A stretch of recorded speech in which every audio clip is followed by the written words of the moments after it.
Hey everybody, Tom Barnes, stories from the 78. We're jumping way across the pond to Europe, England specifically. I am talking to one of my longest friends, Lori Marcados, Stag High School, Lewis University. Did I get that right? What year graduated Stag, first of all? Let's get that out of the way. 97. 97. You played softball, and that's how we met. We played softball right there in the backfields of Stag High School in the years, I would say probably 96, 97, maybe a little 95, where you would constantly brag about how good of a pitcher you were. And I would constantly challenge that, where I would say, well, bring it on. Let's do it. I don't know if we actually ever did. I don't know if you actually ever did pitch to me, because I was probably terrified. No, that never happened. But I wouldn't have wanted to embarrass you, Tom. Never mind. There's the Lori, I know. There were people around, we had such a group of athletic friends. I couldn't do that to you. But it was such a wonderful time in my life. I don't mean to speak for you, but I would imagine yours as well. Just from, you play baseball your whole life as a boy, and back then, girls played softball. And now it's a little bit more mixed, where there's, girls playing softball, or I'm sorry, and baseball and whatnot and all that stuff. But back then, when you meet athletes, especially if you're a baseball player, playing against girls that are softball players that are at your level or better than you, it's a weird dynamic, but it's another way to fall in love with the sport all over again. And, your friends as well, because that's where you bonded. And that's where, you guys were pretty good back in the day at Stag High School. Yeah, absolutely. We went, from my freshman year, we went to the state tournament every year. And we never won it. You'd think. Odds were. You guys were pretty damn good, though. Yeah, no, we did. We were 8th my freshman year, then I think 4th, and then we moved up. So then I can't remember, to be fair. Like, we went every year. We came in 3rd. I'm sorry, 3rd my senior year. That's right.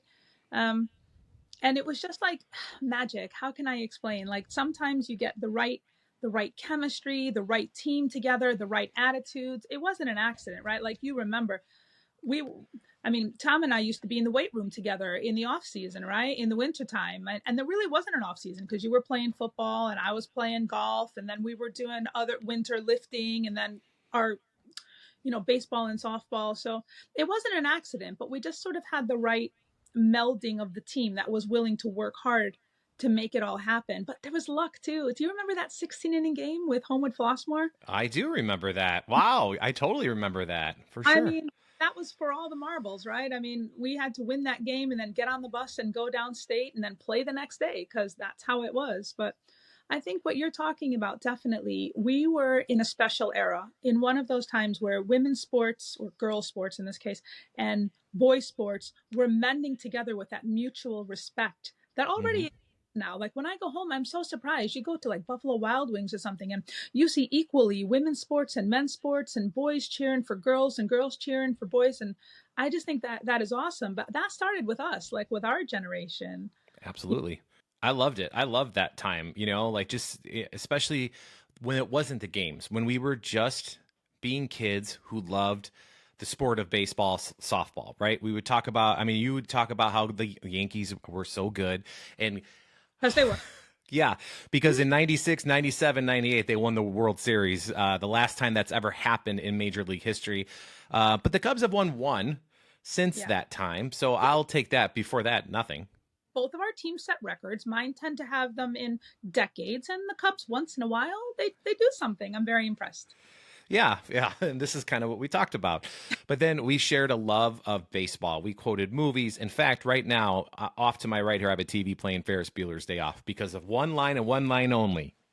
We'll drive home backwards.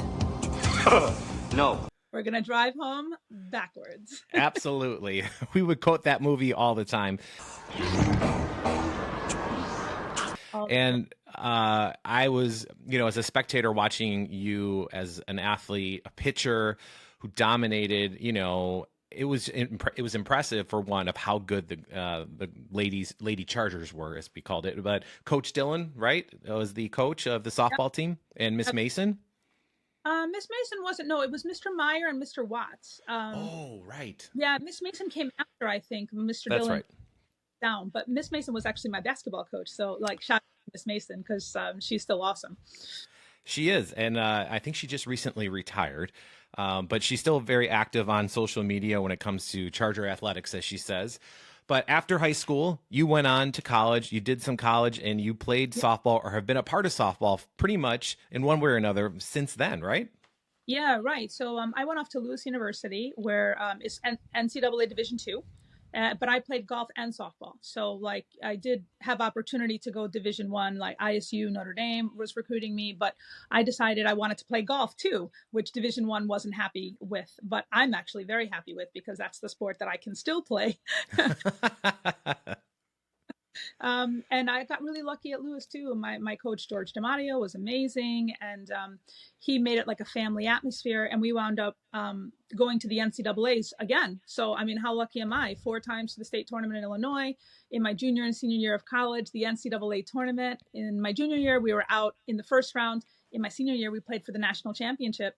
We lost against University of Nebraska Omaha, but we played for it, you know, and that was, I can't explain those feelings like when you're standing on the field and it's all to play for. I mean, it is just incredible. I'm very lucky. And I got to imagine that playing at that level in any sport, when you get to that level in that moment, that is probably something hard to replicate. But you might have a new opportunity to replicate something like that as a coach, and also, you know, without living too much through the eyes of the athletes you'll coach, but still it's an overall experience that is far and few between for most people on this planet. Why don't you tell everybody your big news? Okay. So my big news is that I have been appointed the assistant softball coach for the Greek national team. So my roots are Greek. And I can qualify for this because definitely not only are my roots Greek, but I'm like a practicing Greek. Like I'm married a Greek. I spend loads of time in Greece. I speak Greek. I read Greek. So this is like right up my alley. 2 things that I love with all my heart, Greece and softball. I mean, what an amazing opportunity. Yeah, and I would be remiss to not mention the fact that growing up with you, you knew you were Greek within the first 2.5 seconds we met you. And you knew it every day since then, just because you were so proud. I remember in your bedroom at home, you had the big Greek flag, right? Yeah. Did I remember that correctly? That Greece is behind me. Greece is behind you. Yeah. So I remember that. And I remember how proud you were of that. So the fact that you get to do something like this now, has got to be, I mean, it's got to mean something to your parents. I know your dad is, and both parents are huge advocates of what you do, but I know your dad is just, I remember, you know, Mr. Marcados. I remember Mr. Marcados at the games, you know, pushing you, helping you, coaching you, doing his thing. I mean, this has got to be such a proud moment for your parents. Oh, for sure. Absolutely. For sure. I mean, as you know, my dad was my coach, and I played for, the women's major team. Like we didn't have professional back then. So we were like semi-professional, and it was called Elite Force. And I remember. Yeah, my parents both coached that. And actually, Tom, this really leads into how I wound up with this coaching job for Greece. Because of Elite Force, we went over to the Canada Cup, which was a warm-up for the Olympics. When softball got into the Olympics. So my team as a women's major got invited. And so my dad was coaching, my brother was coaching, my sister was playing with me, Jenny. And was also a great softball player. Yes, amazing softball player. I remember that too. And we played Team Canada, we played Team USA, both Team USAs. We played Japan, China Taipei. It was like this incredible international experience. And because of that, one of my teammates, Misty Beaver, she was playing on Elite Force with us too, not at the Canada Cup, but you know, through the years. Mm-hmm. That's actually how I came to the job. Was that Misty she went to Seton Hall. She was an incredible pitcher, and then she got hired as the Rutgers assistant coach. Then the head coach, whose name is Jay Nelson, and he's a really amazing guy, so sweet. He's the one who got the head coaching job with the Greek team. Oh, man. So naturally, he brought on his assistant coach, who was Misty, and then said to Misty, this is a really hard one. Like, do you know anybody that we could bring on? And Misty said, I know a Greek. And that is an understatement of the year, I feel. You love being Greek as much as you love playing softball, or as much as you love breathing, really. And I love you for that. And that's one of the things, it's funny. There was a period of time where we hadn't talked in a long time, because I feel like we're at that generation that fell into Facebook about 10 years after we left high school. So a lot of people, like the generation before us, they probably lost touch with people for 20 years, but 10 years. And then, we started talking. I even went out to London, and you and your husband were so gracious to take time and join us wandering around the city. Stratford upon Avon was one of the most magical things I've ever seen in my life. And that was because of you. So thank you for that. But that's the other thing we haven't really talked about much. You don't live in the States anymore. You live overseas, and you have lived overseas for quite a while. I mean, knowing Lori Marcados, she doesn't do anything the easy way, or she blazes her own trail, and you've done that. How did you end up overseas and still keeping up with softball to the level where you're now asked to be a part of the team that you're on now? Right. So I wound up overseas because I met my husband, and he was living here in England. And he's a Greek. When I say is, I'm Greek American, right? So I was born in America, but I have Greek roots, but my husband is Greek from Greece. So we were dating transatlantically for 3 years, if you can believe it. Thank God for Skype. Thank God for Skype. Yeah, sure. And then obviously when I got married and I had to move out here, that was a tough decision, because I had to, go away from my family. And it did actually mean things like giving up sports that I really loved, like softball, for example, that don't exist here, and wrapping my brain around teaching here, which is also very difficult, but that's a whole nother podcast. Mm-hmm. And then I kind of fell in, back into softball with that Milton Keynes League. So that was really exciting for me, because as far as I knew, so I'm in London, but I'm like 45 minutes outside. So it's not like, little train ride. Yeah. So, I fell back into softball with that. And then I was actually talking to Team GB for a little bit. I did a little bit of interview with them also. But they wanted me to work with the younger students, and I wanted to be more like with the top team. So then all of this national team from Greece came into play. So thank God for friends. Thank God for keeping connections and keeping people close and always checking in, because you just never know.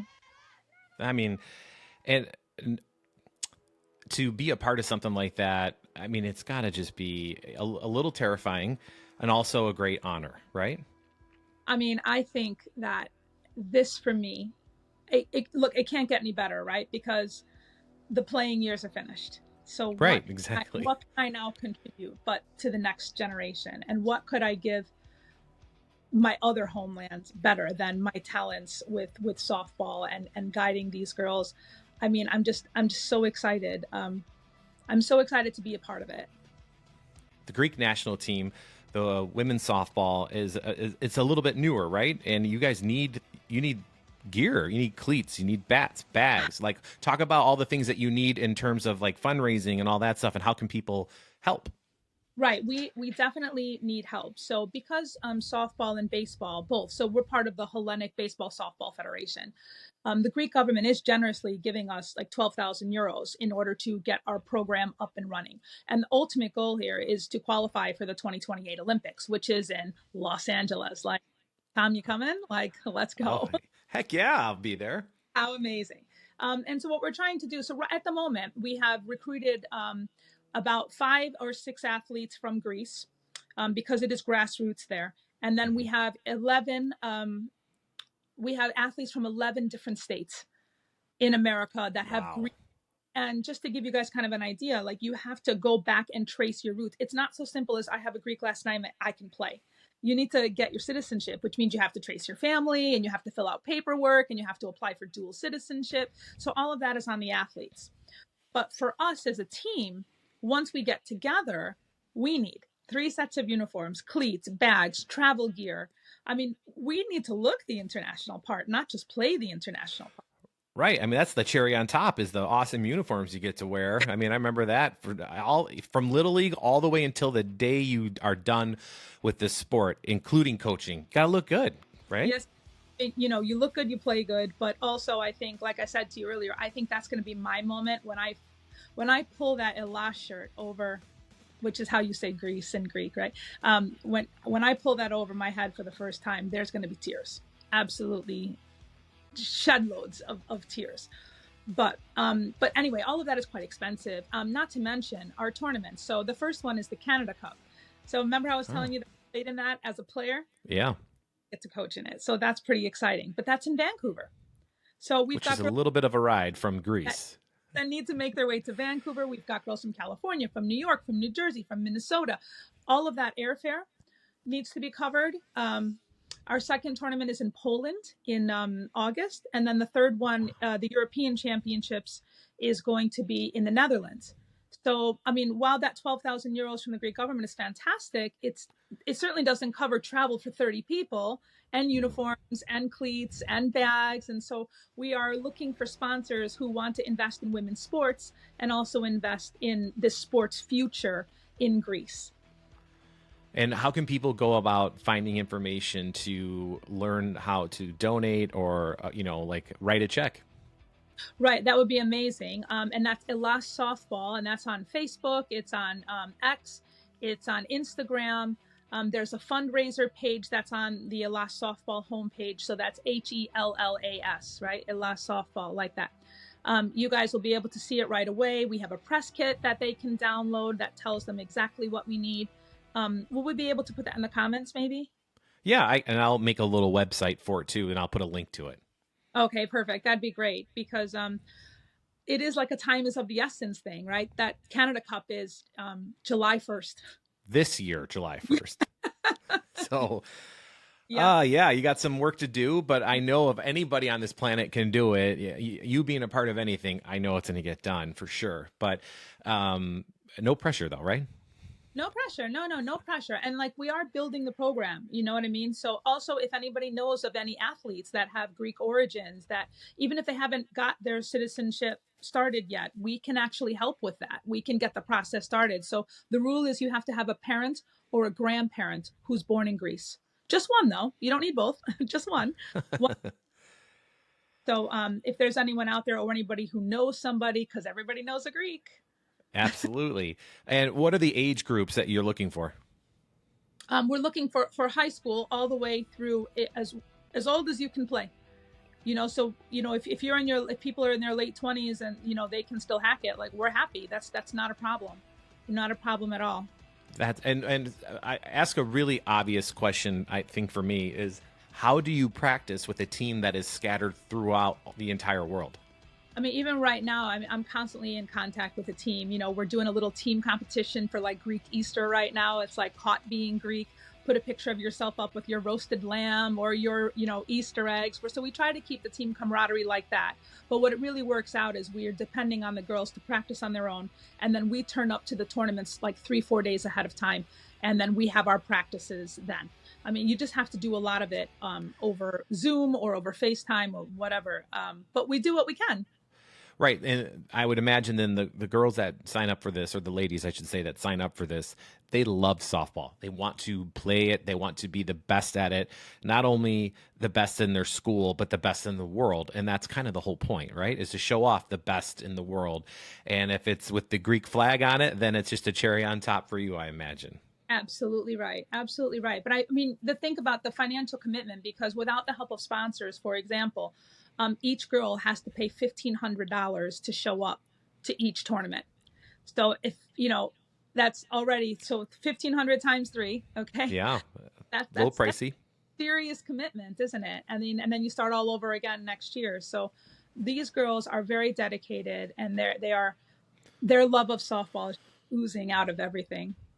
I imagine. And I'm just so, I'm impressed by this news, but not surprised. Does that make sense? Yeah. Yeah. I think a lot of people are feeling that way as I put it up on like Facebook, because I could finally announce it. I was sitting on this news for a little bit because I wanted to have our first team meeting, and, I didn't want to let the cat out of the bag, but now, oh my gosh, just so excited. And hopefully people will help us with the excitement. Absolutely. And as somebody who has Greek roots, I believe your family's from New York and they moved to the Chicago area. Is that right? See, I remember. You do remember. You know, but, and you had that Greek tradition throughout the entire time that we were where I got to see you every day in high school and so on and so forth. But what would it mean for you to be up on, not only to get this team together and compete and qualify for something pretty special? What would that mean for you? Oh boy, I mean, if you think about the fact that I'm going to be very my dad right now, right? But the Greeks invented the Olympics. It's true. Right. Okay. Yeah, they did. They did. So if you could think that that could actually come full circle, that we could manage to get this team to qualify, to walk into the Olympic Games. Okay, I'm going to cry. It's okay. It would be something. I mean, what else? What could ever be better than that? Honestly, what could ever be better than representing, you know, your country or the country that you love and playing for them? There's nothing better. Well said. I love it. Well, the first tournament, you said July 1st? In Vancouver. And one more time with the website, like a website that people can go to versus social media, if you have one. If not, then it's fine. The website for social media is fine. No, it's okay. The website that will take you to the actual, and it will be in Greek and in English, is greeksoftball.gr, because the websites in Greece are .gr.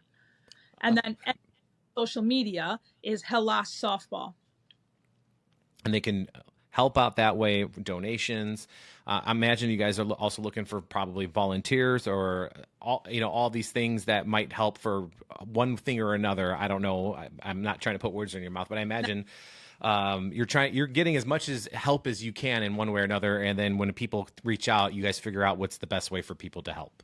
Yeah, definitely. In every direction, in any direction, we definitely can use some help. So first and foremost with the equipment and the uniforms and this kinds of stuff, just so we would definitely want to show up to the Canada Cup looking like the national team that we deserve to be. And then secondly, if people could help with names, getting us more players, the more cream of the crop that we can get to, the better off we're going to be. Obviously, it's a little bit hard because I can skim down names and go, oh, that person's Greek, but if their mom was Greek, how will I know? So rely on mouth to get more players. So hopefully this will help, but this has actually been really amazing. Oh God, this is making me feel so real now. Yeah, I mean, it kind of does when you start talking about it, for sure.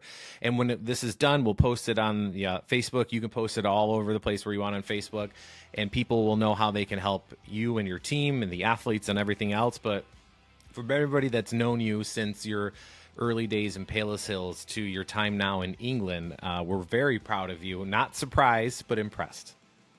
Thank you so much, Tom. Thank you so much. And I'm so grateful for you and your friendship and all those amazing moments we had.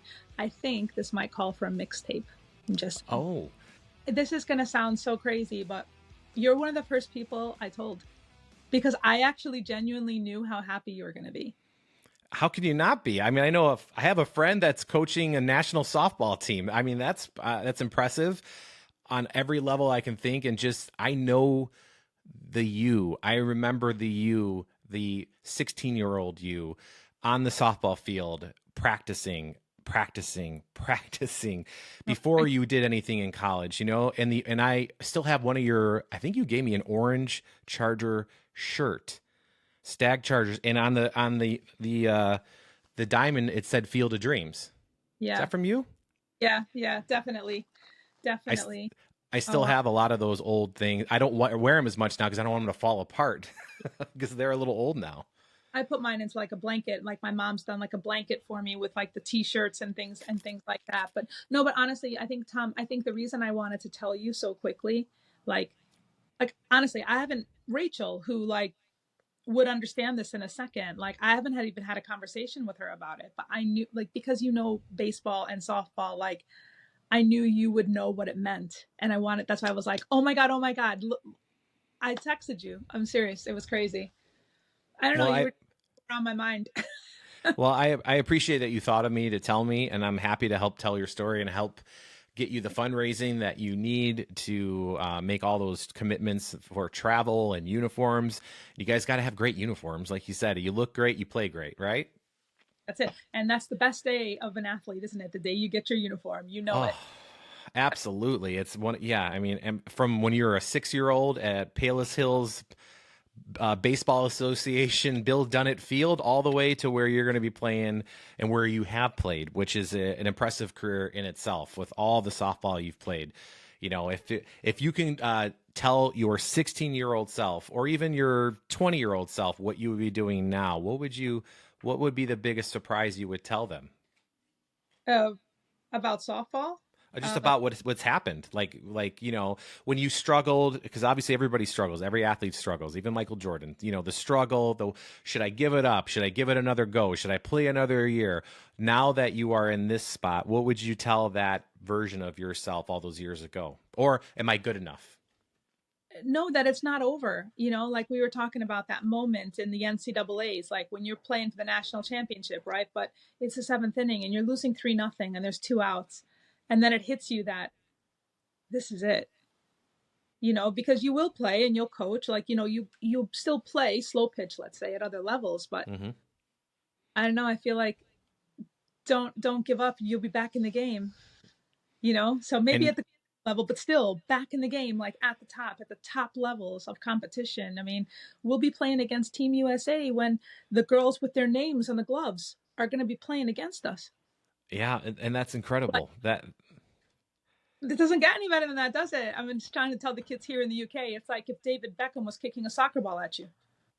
Exactly. You're going against the best of the best in the entire world, not just in your region or your state or your country, the best in the entire world. And it's something that many of us who aspire to, but few achieve, and you have, and you will. And I think when the athlete hangs it up, when they're done playing, this is another dream, to be a coach, to be a part of something bigger than you did as a player if you didn't get there. But certainly the drive is still there, obviously, and you still got that fire burning. I can feel it through the screen now. I definitely have that fire burning. Thank you. Thank you. And hey, I appreciate you taking time to chat with me. And it was so great to catch up with you from about 6,000 miles away. Yeah, a little hug. Yeah, this is me hugging you. Well, yeah, catch up. Thank you so much.